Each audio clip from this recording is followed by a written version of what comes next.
آپ کا پردہ ہے تو بہت ہی ذاتی حیثیت میں یہ فیصلہ آپ کا کہ آپ کیسا لباس پہننا پسند کرتی ہیں، سر پہ دوپٹہ اوڑھتی ہیں یا بایا پہنتی ہیں. مجھے یا کسی اور کو اس پہ رائے زنی کا حق نہیں ہے، لیکن یہ اکثر اوقات موضوع بحث رہتے ہیں. معذرت چاہتا ہوں لیکن یہ سوال پوچھنا پڑتا ہے کیونکہ بہت چیزیں چھپتی ہیں بار بار اس کے اوپر. آپ اس کے اوپر کیا کہتی ہیں؟ دیکھیں جی، پہلے تو اس جو پردے کا تعلق ہے وہ میری ذات اور رب سے ہے، مخلوق سے اس کا تعلق نہیں ہے. جس نے نہیں کرنا وہ نہیں کرے. لیکن آپ دین محمد میں رہ کے اور پاکستان جیسے ملک میں رہ کے، یہ اسلامک کنٹری ہے، اس میں آپ کسی پردے کو کیسے بحث بنا سکتے ہیں؟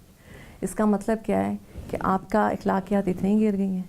پردے کو بحث نہیں بنانا چاہیے. اگر آپ اپریشیٹ نہیں کر سکتے تو آپ کو اس پہ خاموشی اختیار کرنی چاہیے اور جو اسلام کی روشنی میں ہے اس کو بھی فالو کریں. اور دوسرا جو انڈیویجول ڈیسیژن ہے اس کے اوپر کسی کی ذات کے متعلق میرے خیال میں بلا وجہ کیچڑ بھی اچھالنے سے گریز کرنا میری ذات کے اوپر کریں، میری پرسنالٹی پہ کریں، میرے اٹھنے بیٹھنے بولنے پہ کریں.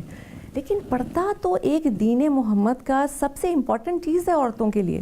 آپ اگر آج پردے کا مذاق کر رہے ہیں تو اس کا کیا مطلب ہے کہ آپ اپنے دین کا مذاق کر رہے ہیں؟ آج کل وہ زمانہ آ گیا ہے کہ جو دین کی طرف چلتا ہے اس کو جاہل اور پینڈو سمجھا جاتا ہے، اور جو جتنے کم لباس میں اس کو ماڈرن سمجھا جاتا ہے. ایک اور آپ سے بات پوچھ لوں، کافی پتہ نہیں مناسب ہے کہ نہیں، لیکن ایسے ہی وہ تذکرہ ہوتا ہے اس کا. اس پہ اخبار میں خبریں چھپ گئی تھیں کہ عمران خان سے شادی آپ نے اس لیے کی کہ شاید آپ کو کوئی خواب میں کوئی زیارت ہوئی تھی یا کچھ ایسی بات ہوئی تھی. بہت معذرت چاہتا ہوں لیکن ایسی نہیں بات چیزیں آپ نے بڑا اچھا کیا یہ آپ نے سوال کیا. مجھے تھا کہ شاید آپ یہ نہ کریں. دیکھیں، مجھے کبھی بھی نبی کریم کی اس طرح زیارت نہیں ہوئی کہ انہوں نے مجھے حکم دیا ہو کہ تم خان صاحب سے شادی کر لو. یہ بالکل جھوٹ ہے. اور جس نے کہا ہے مجھے سمجھ نہیں آ رہی کہ اس کی زبان میں اتنی ہمت کیسے ہوگی کہ اس نے یہ لفظ ادا کر دیا. یہ اتنی بڑی ہستی ہیں، وہ رحمت العالمین ہیں. ان کی رحمت سے، کرم نوازی سے گھر بنتے ہیں، گھر جڑتے نہیں ہیں.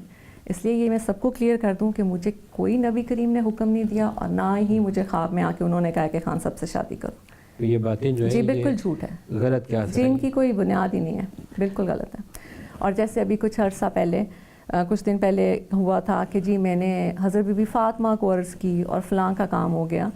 میں ایک دن، یہ اتنی غلط خبر ہے کہ میں خود شیشے میں کھڑی ہو کے اپنے آپ سے سوال کر رہی تھی کہ اچھا میں بی بی فاطمہ سے بات کر سکتی ہوں؟ یہ ہو ہی نہیں سکتا. مجھے نہیں سمجھ آتا کہ یہ خبروں کیوں لوگ دے رہے ہیں.